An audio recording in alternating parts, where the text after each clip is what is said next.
Yo le invito a que pueda abrir su Biblia, ¿cierto? Vamos a leer nuevamente la palabra que teníamos, ¿cierto? Pendiente, la palabra que nos quedó pendiente, pero vamos a nuevamente a contextualizar lo que estamos viendo. Amén. Le invito a que abra su Biblia en Mateo, Mateo 6, del 5 al 13. Amén. Y dice así la palabra del Señor. Y cuando ores, no seas como los hipócritas, porque a ellos les gusta ponerse en pie y orar en las sinagogas y en las esquinas de las calles, para ser vistos por los hombres. En verdad les digo que ya han recibido su recompensa, pero tú, cuando ores, entra en tu aposento y cuando hayas cerrado la puerta, ora a tu Padre que está en secreto, y tu Padre que ve en lo secreto te recompensará. Y al orar no usen ustedes repeticiones ni sin sentido, como los gentiles, porque ellos se imaginan que serán oídos por su palabrería. Por tanto, no se hagan semejantes a ellos, porque su Padre sabe lo que ustedes necesitan antes que ustedes se lo pidan. Amén. Esa es la palabra que compartí la semana antes pasada con ustedes y aquí quiero tener una pequeña introducción, pero más que era un resumen de la primera parte, porque quedaron pendientes algunos puntos. Y estábamos nosotros, ¿cierto?, viendo cuál era la oración correcta, ¿verdad? Cómo Jesús les dijo a sus discípulos cómo deberían orar, porque había una situación ahí que se estaban produciendo y que obviamente Jesús observó y le hizo ver a sus discípulos. La oración era considerada como otra práctica digna de los justos y muy practicada entre los judíos a tal punto que llegaron a crear diferentes tipos de oraciones para todo tipo de eventos, como por ejemplo oraciones antes y después de comer, ¿cierto? O ver la luna nueva, la lluvia, salir o entrar en la ciudad. Ellos oraban, ¿cierto? Para ellos, para el pueblo judío era importante la oración, y esto era un hábito en ellos, ¿verdad? Y Diego muy bien lo decía, ¿cierto? Que nosotros debemos orar siempre, y para nosotros debe ser siempre, y esto no debe caber ninguna duda en nosotros, porque la oración para nosotros, como hijos del Señor, es parte importante dentro de la relación que tenemos con nuestro Dios. Si nosotros no oramos, no vamos a tener ninguna comunicación, nada. Por más que yo lea la palabra, y si yo no oro, no va a haber comunicación. La palabra es la enseñanza escrita, ¿cierto?, para nuestra vida. Es la guía. Pero cuando yo quiero tener una comunión con alguien, ¿cierto?, yo me comunico con esa persona, hablo con esa persona, ¿verdad? Eh, la Biblia, ¿cierto? La palabra es como una carta. Si yo tengo una persona, una familia muy lejos, ¿cómo yo me comunico con esa persona? A través de una carta, ¿verdad? Pero hoy en día tenemos la bendición, ¿cierto? Tenemos las comunicaciones, tenemos un teléfono donde yo puedo llamar por teléfono a la persona y comunicarme con esa persona y hablar con esa persona, interactuar con esa persona y entonces así yo puedo saber cómo está realmente esa persona. Porque a través de la carta yo solamente estoy viendo algo general, pero al comunicarme yo con la persona, estoy como acercándome más a esa persona, entendiéndolo más, ¿cierto? Entonces, por eso la oración es importante, amados hermanos. Y esto es lo que yo quiero hoy en día, ¿cierto? Que podamos comprender esta oración que Jesús les enseña a los discípulos, que es el Padre Nuestro. De eso se trata esta predicación, más o menos un poco desglosar un poquito lo que significa el Padre Nuestro. Para nosotros el Padre Nuestro a veces pasa a ser como la oración que deberíamos hacer siempre, repetirla tal cual como dice la palabra, pero esa no era la intención de Jesús. La intención de Jesús es demostrar que tuviéramos una base de cómo orar, cómo deberíamos nosotros comunicarnos con nuestro Padre. La oración entre el pueblo judío era tan importante que ellos tenían 3 horas al día para orar sin importar dónde estuvieran. Y eso lo vemos, ¿cierto?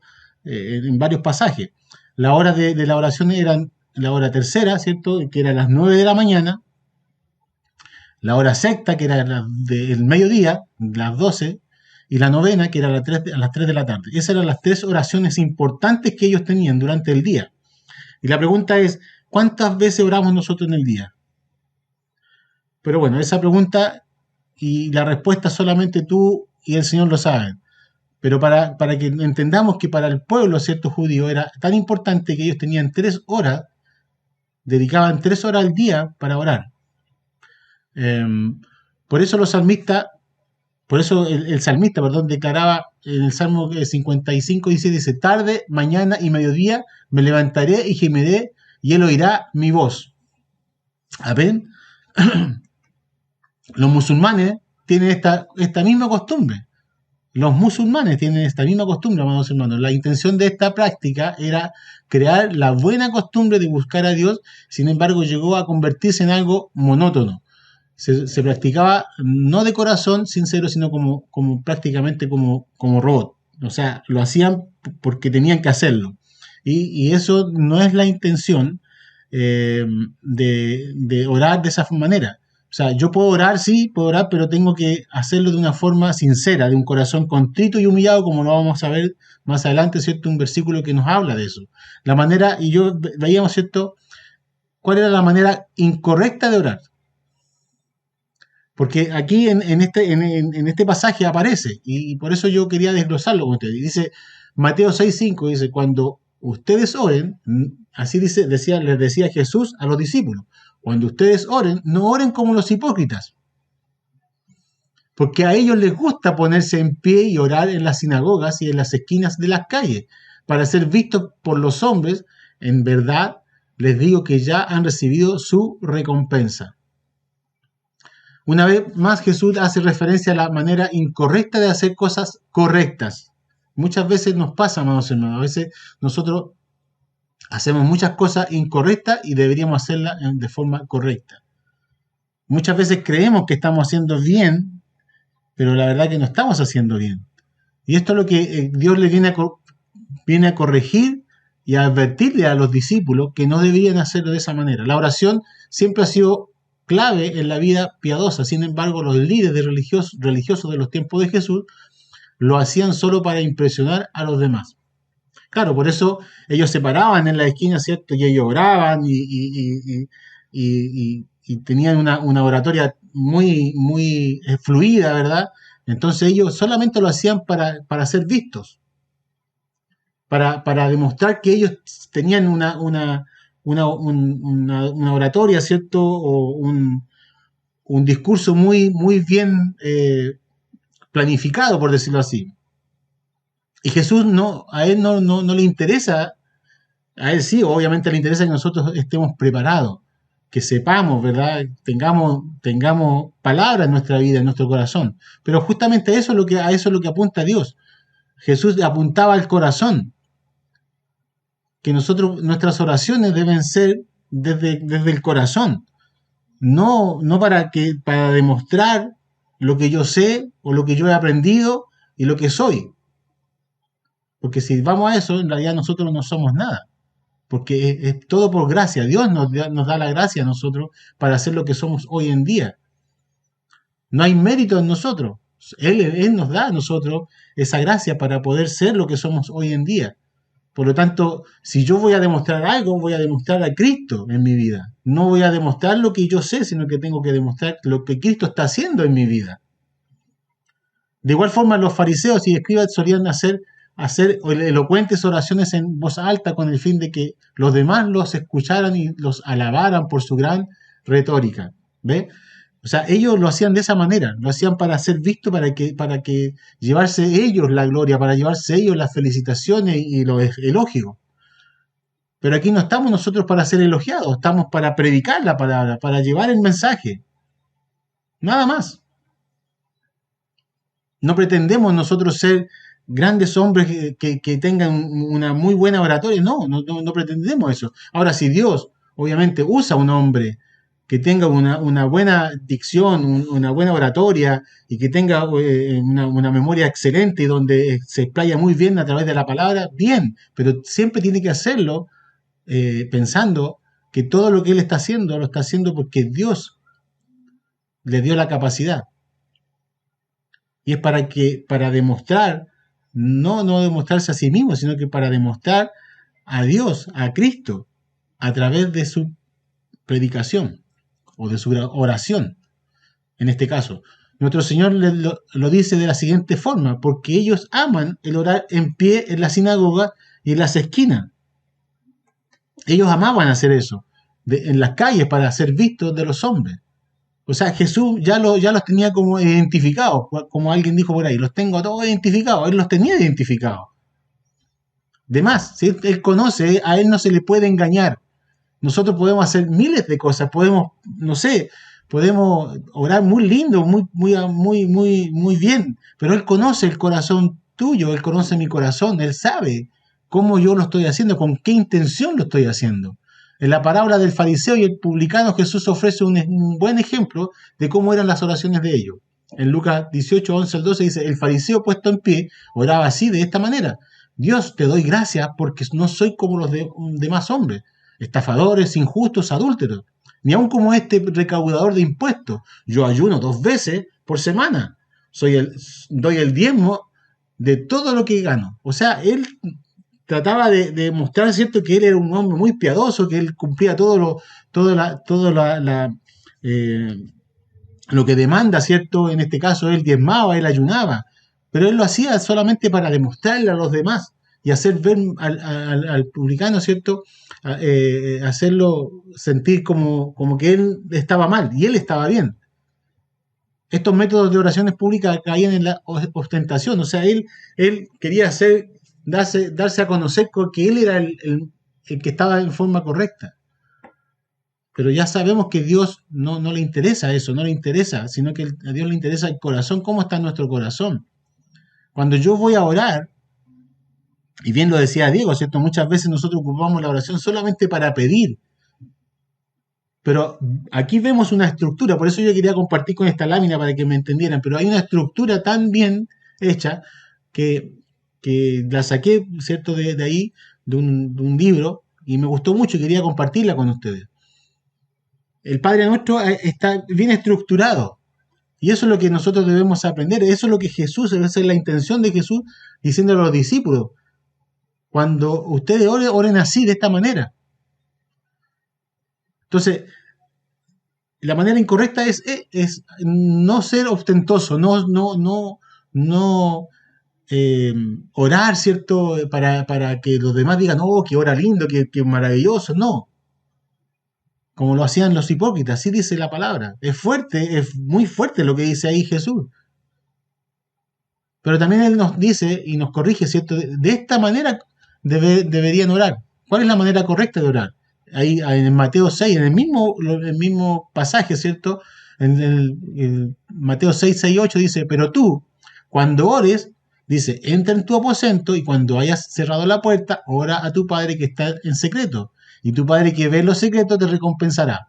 Y al orar no usen, mire, al orar no usen ustedes repeticiones sin sentido, como los gentiles, porque ellos se imaginan que serán oídos por su palabrería. Por tanto, no se hagan semejante a ellos, porque su Padre sabe lo que ustedes necesitan antes que ustedes lo pidan. O sea, es simple. Yo no tengo que ostentar o hacerme el que me la sé toda delante de Dios, y Él sabe lo que yo necesito. Él sabe lo que ustedes necesitan. Nosotros no podemos engañar a Dios. Él sabe las necesidades de cada uno de nosotros. Por lo tanto, esta es la manera que nosotros debemos orar.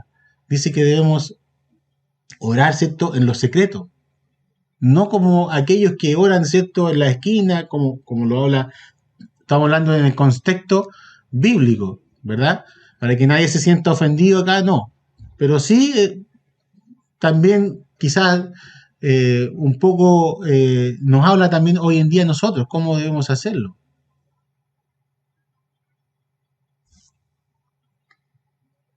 Contraria a la práctica de los fariseos de realizar oraciones públicas, Jesús exhorta a sus discípulos a orar a Dios en secreto. En estos versículos Jesús no está condenando en si realizar una oración pública, sino más bien la intención por la cual se hacía. ¿Ve? Dios no está condenando la forma como lo hacían, sino que las intenciones de estos hombres lo hacían para ser vistos ellos mismos.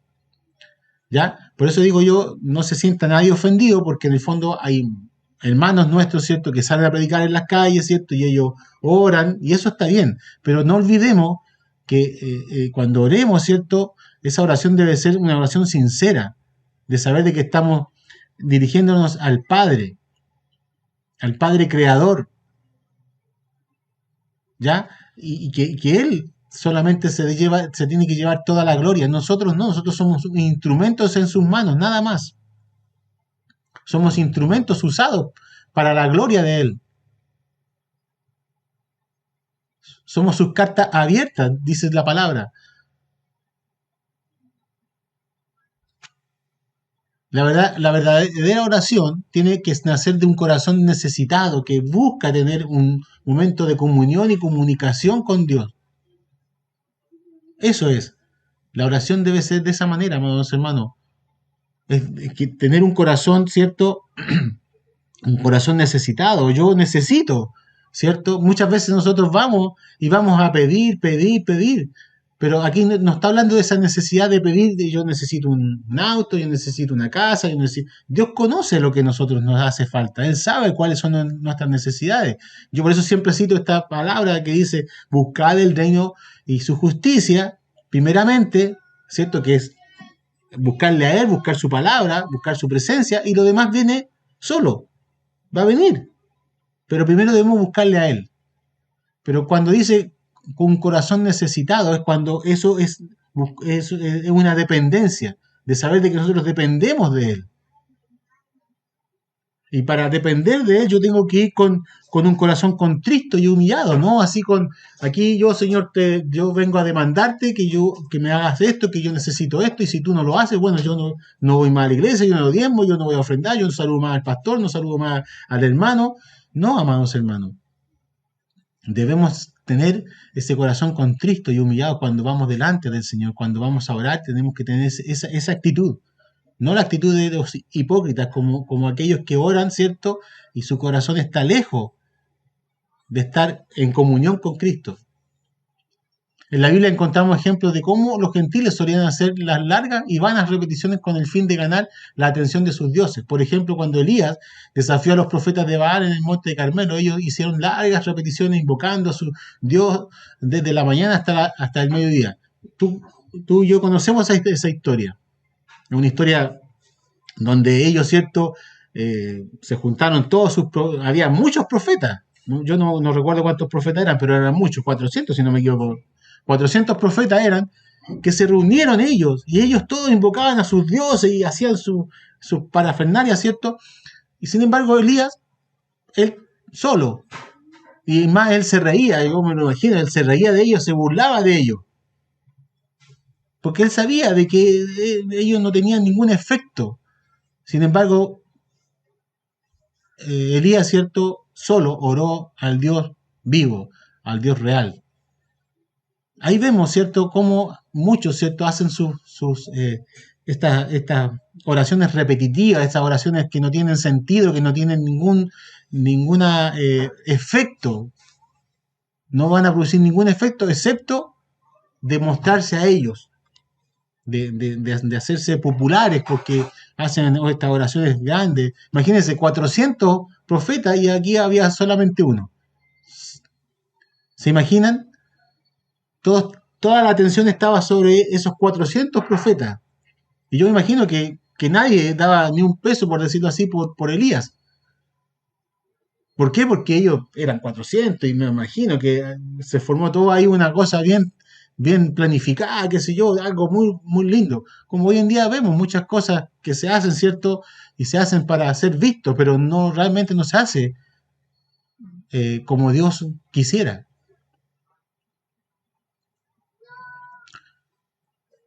Primera Reyes 18:26, entonces tomaron el novillo que le dieron y lo prepararon e invocaron el nombre de Baal desde la mañana hasta el mediodía, diciendo, oh Baal, respóndenos. Pero no hubo voz ni nadie respondió.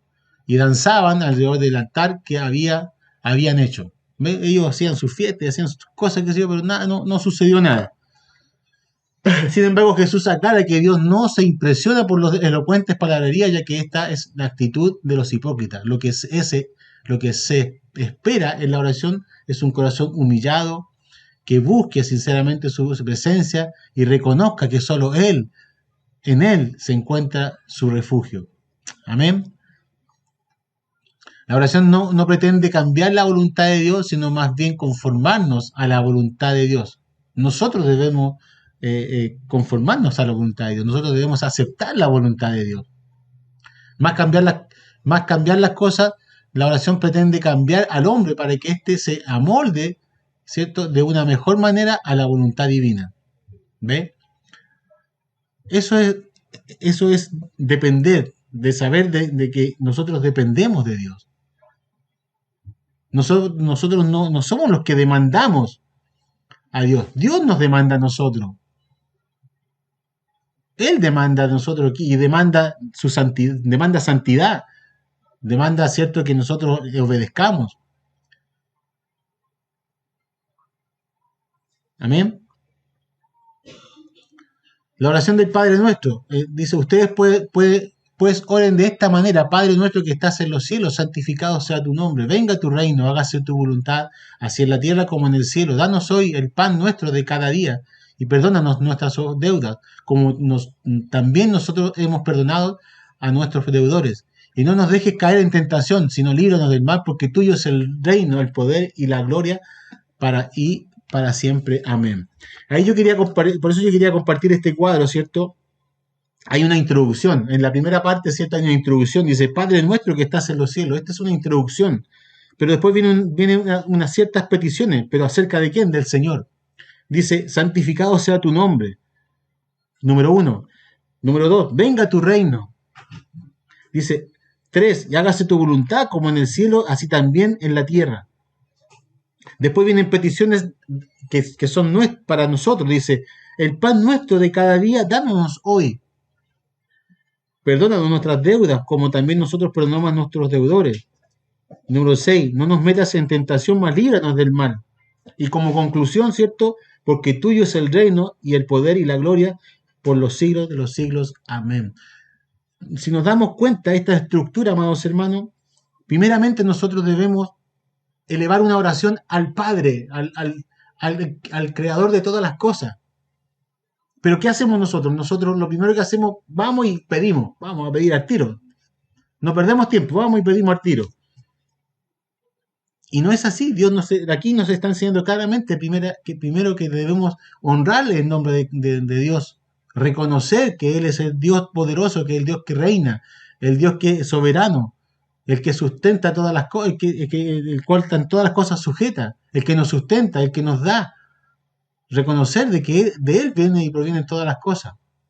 Después de eso, ¿verdad?, vienen esas peticiones: el pan nuestro de cada día, dice, dándonos hoy, perdona nuestras deudas.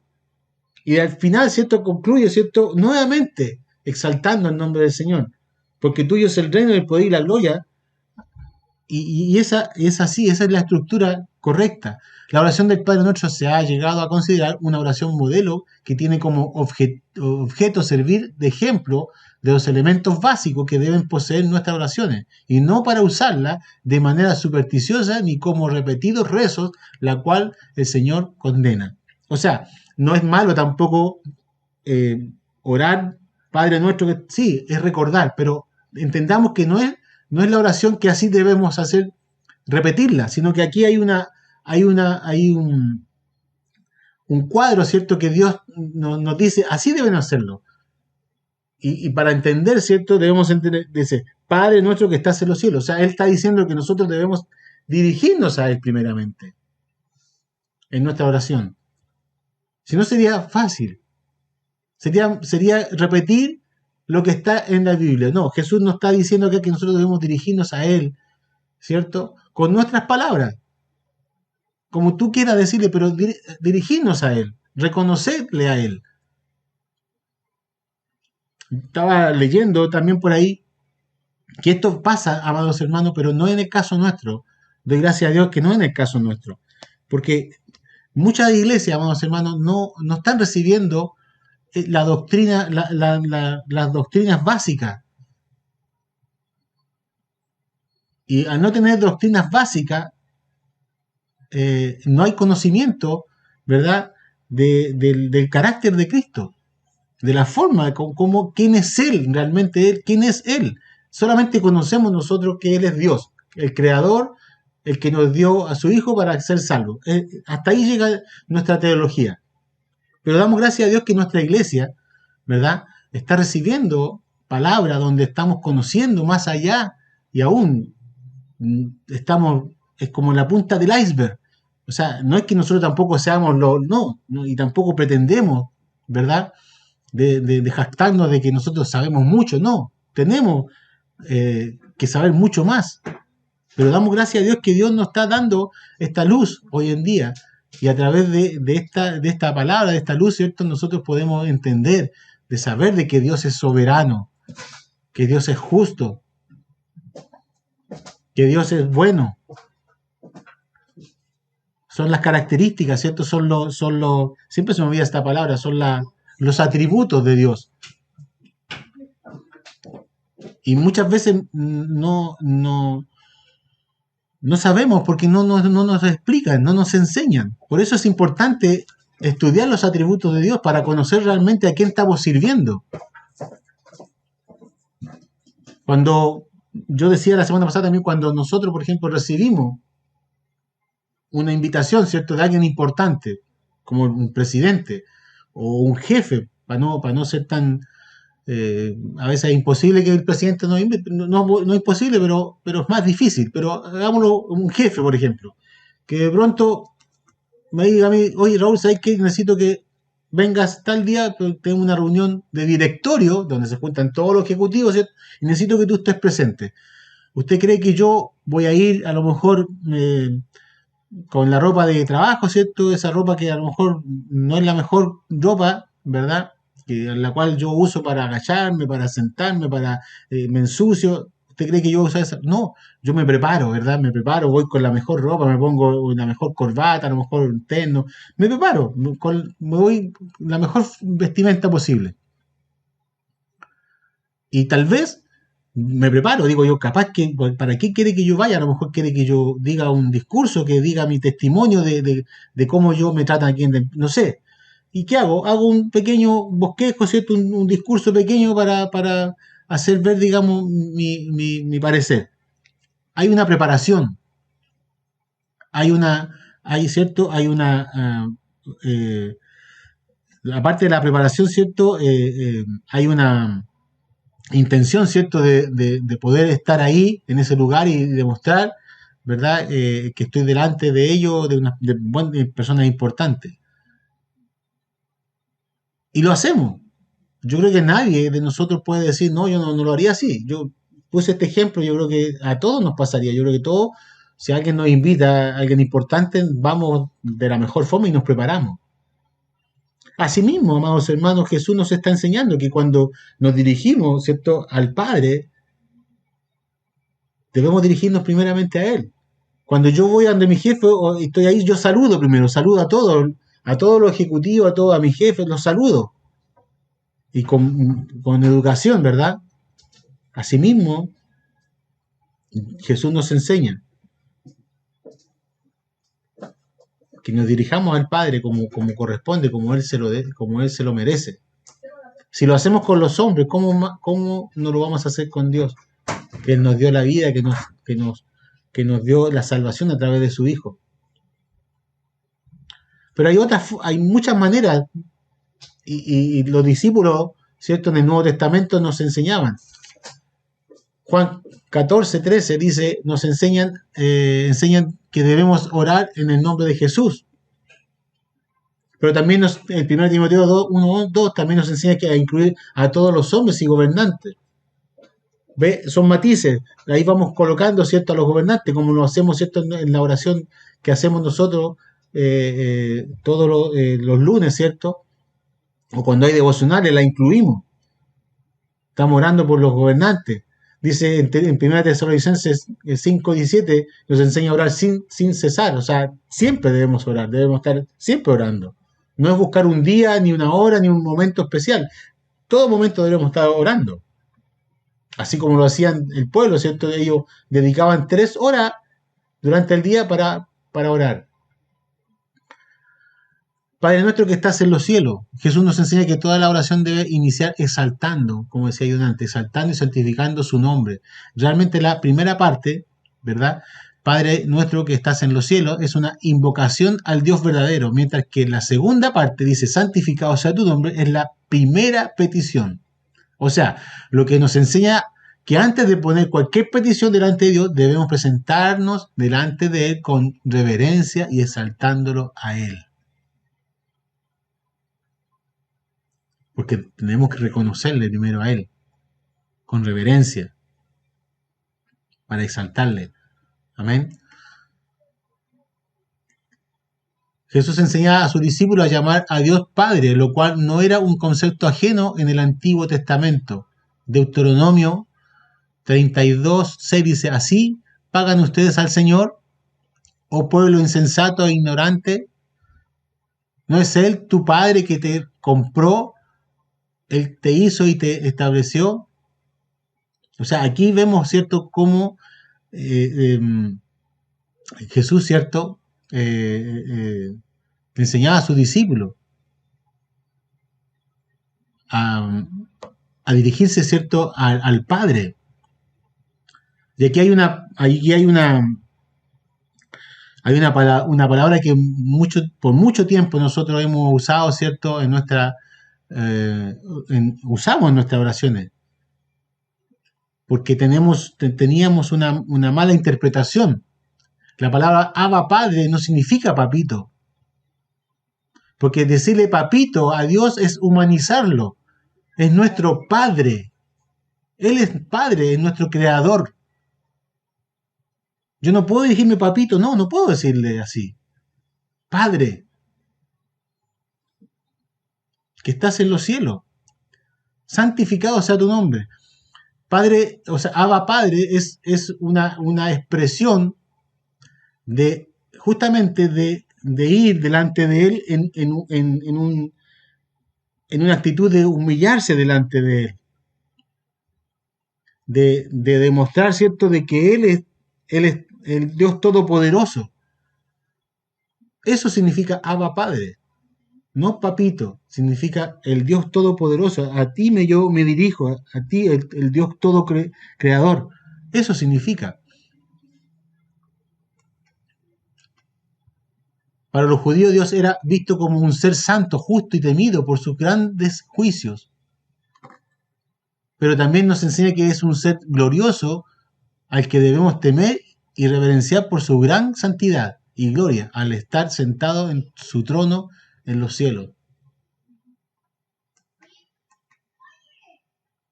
Santificado sea tu nombre. La primera petición, siguiendo de la invocación, la primera petición tiene que ver con santificar su nombre. Por lo cual, cuando Jesús dice santificado sea tu nombre, lo que realmente quiere decir es santificado sea la persona de Dios. La palabra santidad significa ser separado de. Por tanto, al pedir que su nombre sea santificado, lo que pedimos es que su nombre sea tratado y reconocido de manera diferente a los dioses o ídolos de esta tierra. ¿Ve? Él es un Padre, el Padre celestial. No es mi papito, Él es el Padre celestial, es el Creador. Mi papito puede ser el Padre terrenal, mi papito, Él puede ser mi papito, pero el Padre celestial es el que está en los cielos, y a Él debo dirigirme como Padre, al cual yo estoy reconociendo, ¿cierto? Para los judíos el nombre de Dios era tan reverenciado que muchas veces ni siquiera se atrevían a mencionarlo. De igual forma había un mandamiento que prohibía tomar en vano el nombre de Dios. ¿Ve? Decir Padre no es decir cualquier cosa, no es decir Padre como un padre cualquiera, como el padre de la iglesia aquí, de los católicos, o mi propio padre. No, es el Padre Celestial. Yo no puedo tomar ese nombre en vano. Padre Dios, Padre Creador. Dice Éxodo 27, dice, no tomarás el nombre del Señor tu Dios, el Señor tu Dios, en vano, porque el Señor no tendrá por inocente al que tome su nombre en vano. También nosotros santificamos su nombre cuando testificamos con nuestra conducta una vida piadosa delante de los hombres. Para que su nombre sea santificado, nuestro testimonio tiene que ser tal que Dios tiene que ser glorificado cuando los hombres vean la obra que Él ha realizado en nuestra vida. Esa es una forma de testificar, de nosotros santificar su nombre. Es nuestro testimonio. Con eso santificamos el nombre de Dios.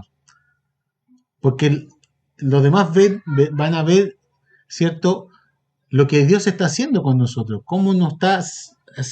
Ya veíamos que la palabra santificado es separar. Cómo Dios nos está separando, nos separa del pecado, de las cosas mundanas.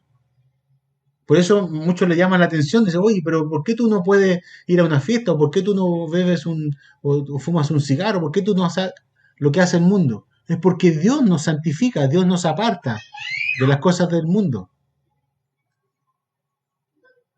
La verdadera adoración y exaltación de su nombre está en nuestra manera de vivir, ya que nosotros somos sus cartas abiertas.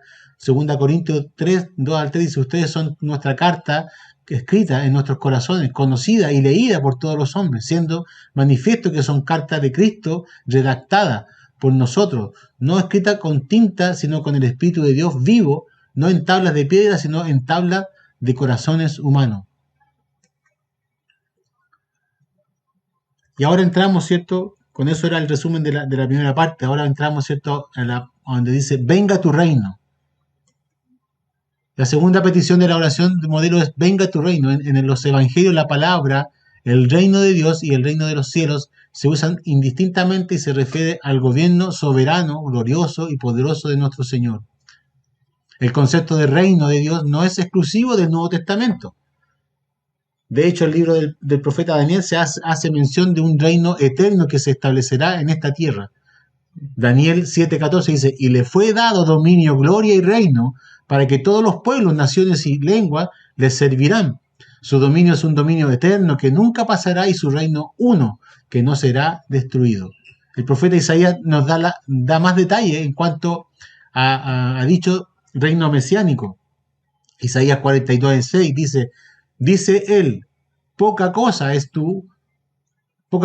que tú seas mi siervo para levantar las tribus de Jacob y para restaurar a los que quedaron de Israel. También te haré luz de las naciones para que mi salvación alcance hasta los confines de la tierra.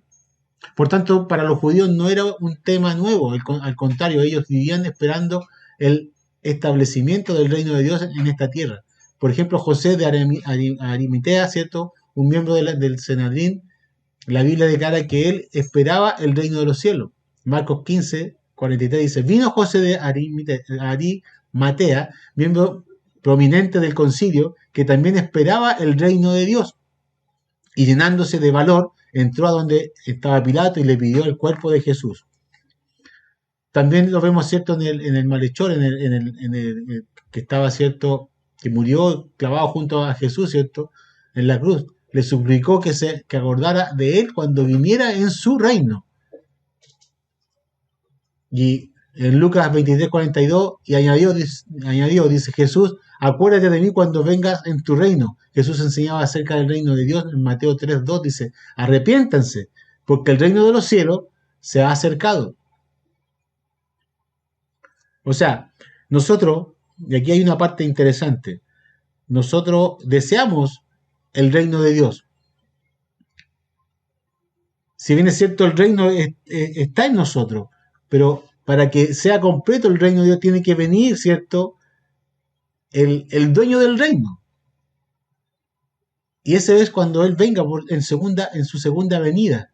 Pero acá hay en Mateo dice, algo interesante, dice Mateo 3:2 dice, arrepiéntanse porque el reino de los cielos se ha acercado.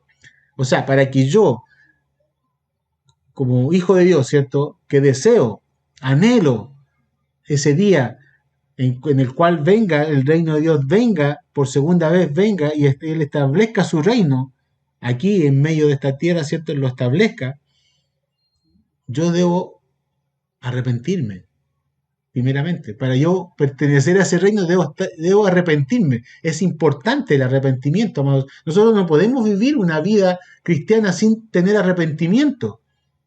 No podemos decir, ya, si total Cristo ya murió en la cruz, ya hizo su pega, hizo su tarea, ¿cierto? Y a través de esa cruz, ¿cierto? Él me dio salvación. No, amados hermanos, también hay una responsabilidad nuestra. Y esa responsabilidad, ¿cierto? Es que nosotros primeramente reconozcamos de que Él es Dios, que Él es el que nos dio la salvación, no por nuestros méritos. Yo no recibí la salvación porque yo era encachado, o porque era más alto, como siempre lo hemos dicho, ¿cierto?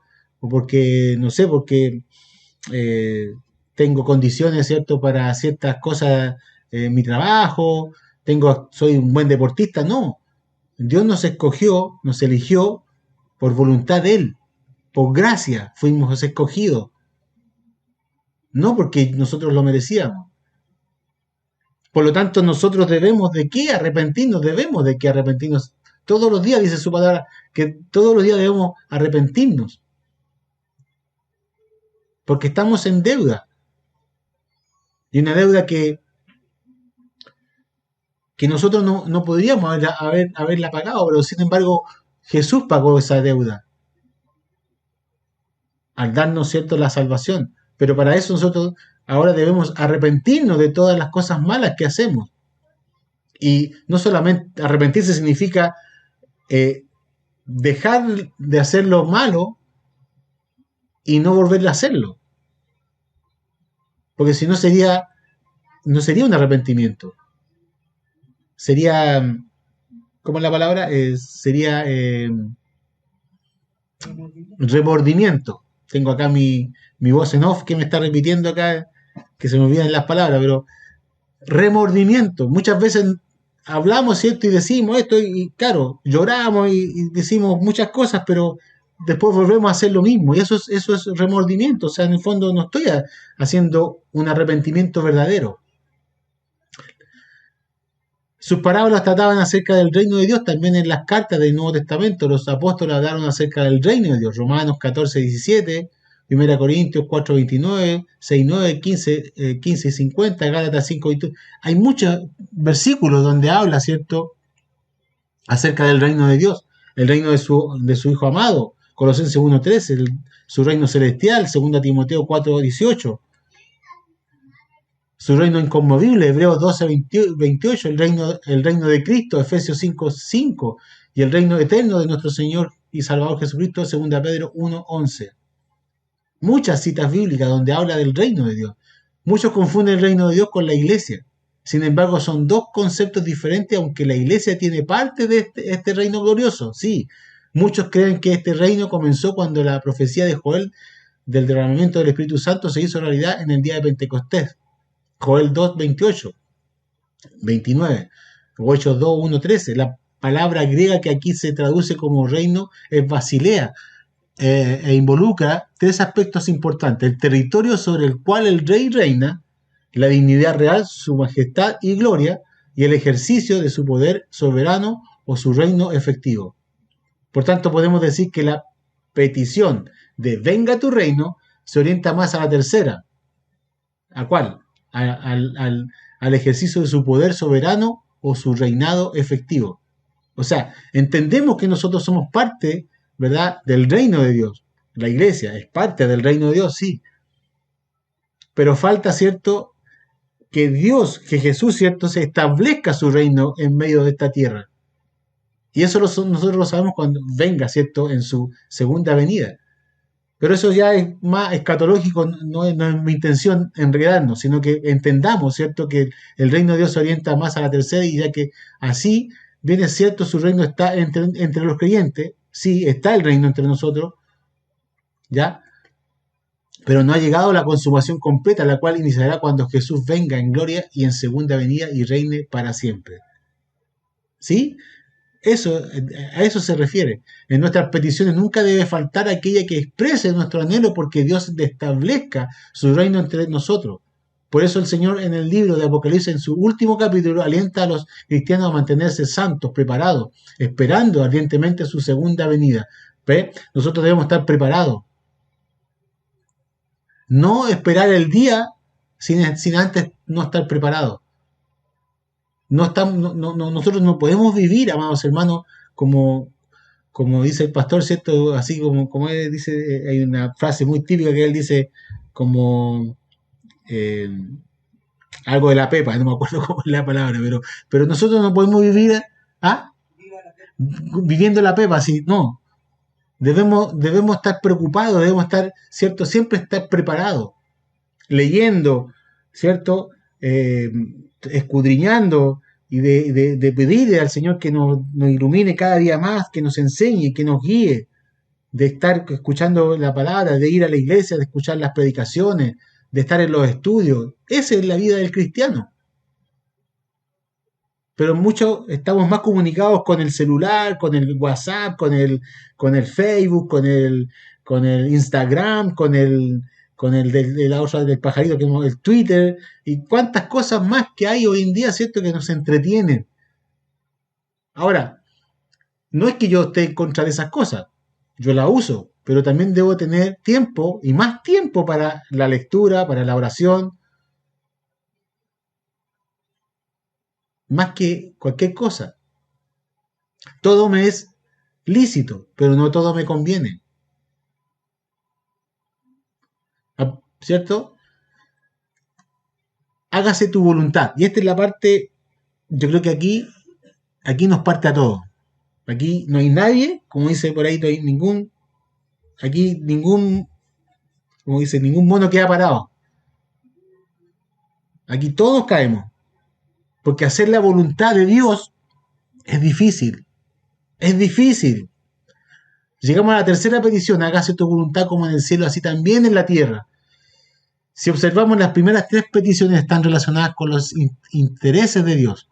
Y por otro lado, las tres en sí forman un solo anhelo, que es establecer de forma absoluta el reino glorioso de Dios. La petición involucra a que sea la voluntad de Dios y no la nuestra propia, la que se cumpla, tal como Jesús nos enseñó cuando en el Getsemaní se sometió a la voluntad de Dios y no la suya propia. Lucas 22:42 dice: Padre, si quieres, pasa de mí esta copa, pero no se haga mi voluntad, sino la tuya. Y generalmente nosotros queremos hacer nuestra voluntad y no la voluntad del Padre. Definitivamente esta petición tan sencilla es una de las cuales los cristianos más fallamos. Usualmente amamos hacer las cosas a nuestra manera, pero por eso debemos orar: hágase tu voluntad. Por ello la Biblia nos exhorta a conocer la voluntad de Dios. Efesios 4:17, por tanto no seáis insensatos, sino entendidos, de la cual sea la voluntad del Señor. Debemos ser entendidos cuál es la voluntad de Dios, la cual implica una completa transformación de nuestra mente. Romanos 12:2 dice: no os conforméis a este siglo, sino transformaos por medio de la renovación de vuestro entendimiento, para que comprobéis cuál sea la buena voluntad de Dios, agradable y perfecta. También su eterna voluntad para nuestra vida es nuestra santificación. 1 Tesalonicenses 4:3 dice: pues la voluntad de Dios es vuestra santificación. ¿Ve? O sea, la voluntad del Padre es que nosotros nos santifiquemos a través de la palabra. Si bien es cierto, todas estas son verdades en cuanto a la voluntad de Dios para nuestras vidas, también esta petición tiene un trasfondo escatológico que mira al establecimiento de su reino en esta tierra. Las tres peticiones miran a aquel tiempo donde finalmente su nombre será santificado por los hombres.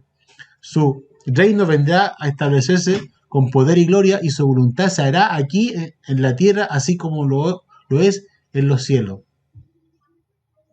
O sea, esto es sí o sí. Aquí no hay términos medios y aquí yo no puedo cambiar la historia, no puedo doblegar el brazo de Dios, no. Se va a hacer la voluntad de Dios y se hace la voluntad de Dios. Si yo no hago la voluntad de Dios, entonces voy a pasar la de tico y taco, como se dice, y me van a pasar miles de cosas, porque no estoy haciendo la voluntad de Dios. Es una oración simple, sencilla, pero tiene un trasfondo muy, muy, eh, muy, ¿cómo es la palabra? Interesante para nuestra vida, para que nosotros entendamos y comprendamos, amados hermanos. Danos el pan de cada día. Y aquí vienen las peticiones, aquí recién vienen las peticiones propias de nosotros. Dice, danos el pan de cada día. Rápidamente llegamos a la cuarta petición de esta oración modelo. Pasamos de pedir los intereses de Dios a nuestros propios, de pedir por las cosas espirituales y eternas, a las terrenales y necesarias para vivir. La expresión el pan nuestro de cada día, danos hoy, nos hace entender claramente la total dependencia del ser humano de que Dios provee las necesidades diarias. En los tiempos antiguos el pan era considerado un producto básico para el mantenimiento de la vida del ser humano. Por tanto, lo que aquí se pide es que el Padre Celestial provea todo lo necesario para la subsistencia humana, como vestuario, alimento, techo, etc. Dios nos va a bendecir de todo eso. De todas maneras, Dios bendice a los hijos de Dios. Él bendice a los justos. Él bendice a los hijos que obedecen. Él bendice a los hijos que se someten a su voluntad. La petición es cara al decir que esta provisión debe ser diaria y no mensual, anual o semanal. Ni siquiera se pide por el pan de mañana. Danos hoy. Esta enseñanza quiere aquí claramente dice que aquí es como que está implícito, como que está entre oculto pero implícito, o sea, está claro. Todos los días. Por eso yo no sé si todos tienen el hábito de orar en la mesa cuando reciben los alimentos. Y eso es necesario. Yo creo que es una costumbre, no una costumbre, debe ser un hábito, un hábito en nosotros. Agradecer todos los días por el pan que todos los días Dios nos da.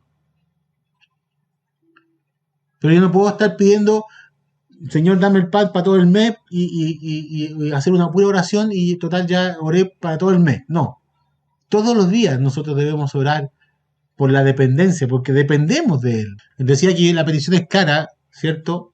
Debe ser diaria, no mensual, anual o semanal, ni siquiera se pide por el pan de mañana. Esto enseña que a diario pedimos que su misericordia y su provisión llenen nuestras necesidades básicas. Y esto no es nuevo en la Biblia.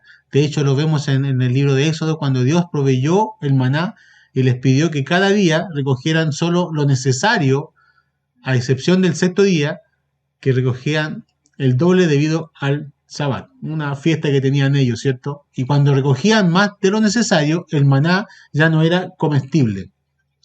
En Éxodo 16, 18 al 20, 35. Bueno, ahí solamente doy la cita para que lo vean ahí, ¿cierto? También vemos el concepto de la provisión de cada día cuando Elías visitó a la viuda de Sarepta, donde la escritura dice que nunca se agotó el aceite y la harina, siempre hubo sustento para el profeta. La viuda y su hijo, aun cuando ni siquiera el rey de Israel, Acab, tenía para alimentar a sus caballos por causa de la sequía de 3 años. En 1 Reyes 17 al 14 al 16. Dice, perdona nuestras ofensas, así como nosotros perdonamos a los que nos ofenden. ¿Ya?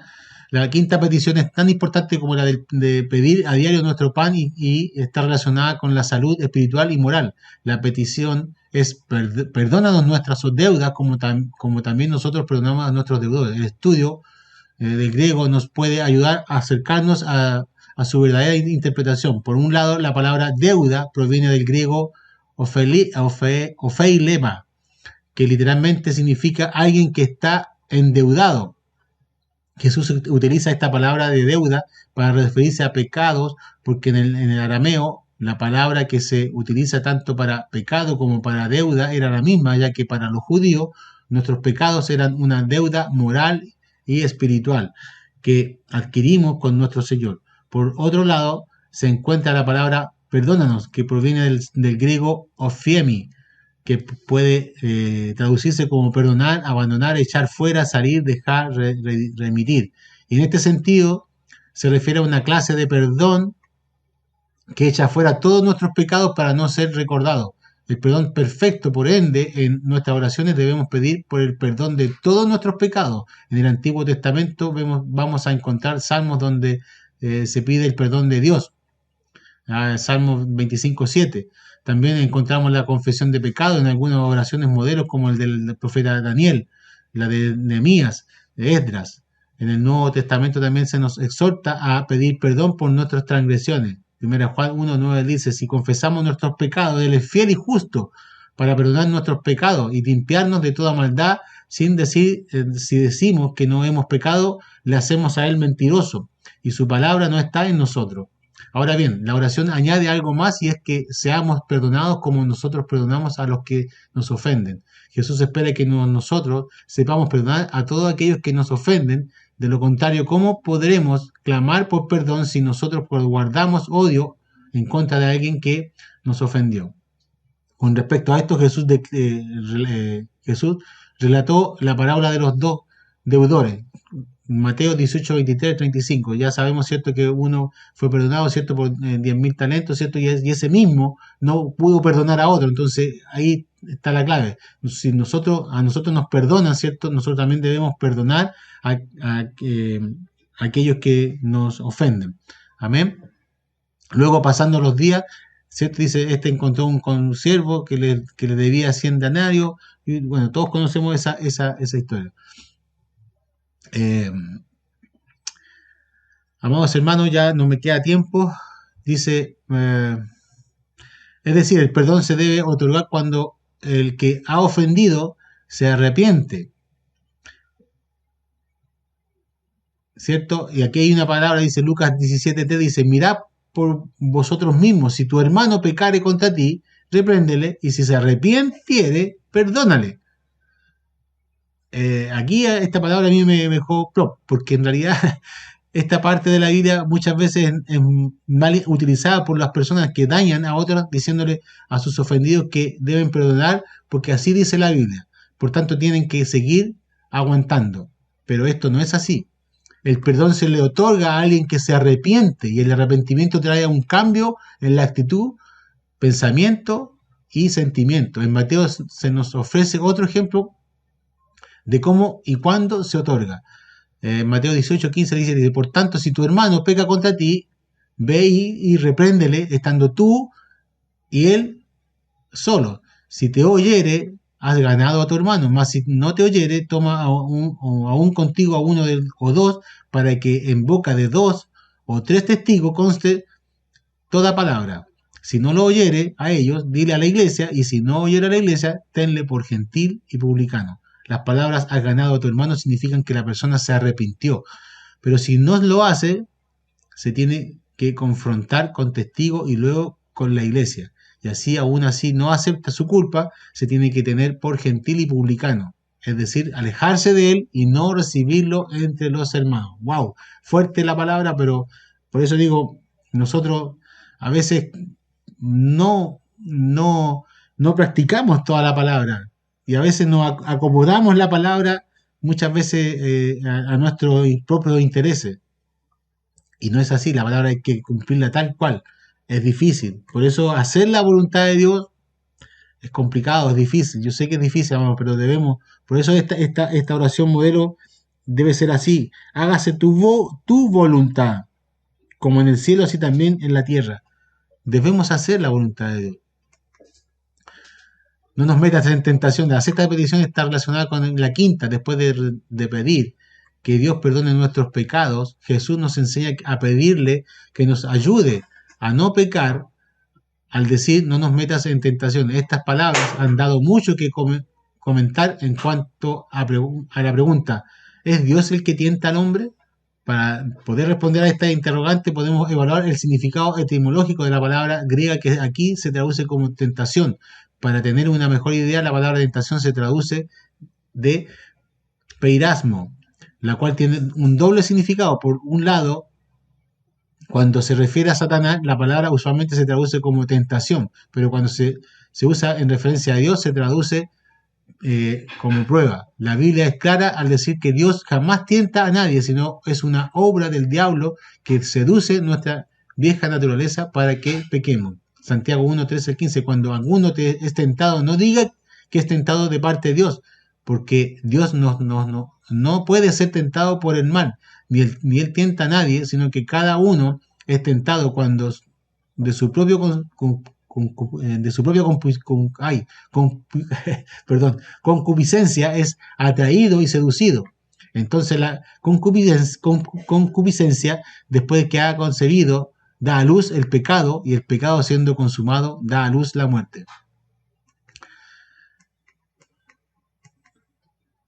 Más líbranos del mal. Llegamos a la séptima y última petición de esta oración, modelo, ¿no? Más líbranos del mal. Muchos la han considerado como la parte de la sexta petición, sin embargo la conjunción más denota su carácter individual.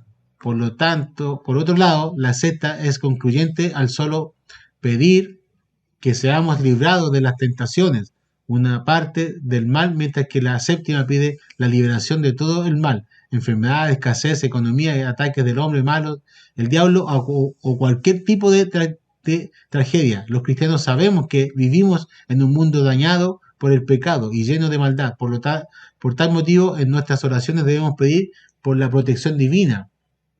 El apóstol Pablo solía pedirle a Dios que lo guardara de toda mala obra.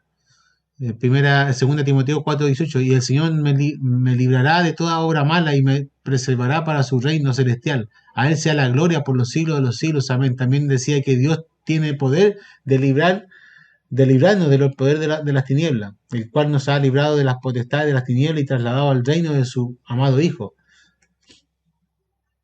Y para concluir, amados hermanos, porque ya me pasé en el tiempo, al final de la oración encontramos una doxología final a la oración del Padre Nuestro, porque tuyo es el reino y el poder y la gloria por todos los siglos. Amén. Esta solemne parte de adoración a Dios parece haber sido agregada al texto original, ya que no se encuentra en los textos más antiguos.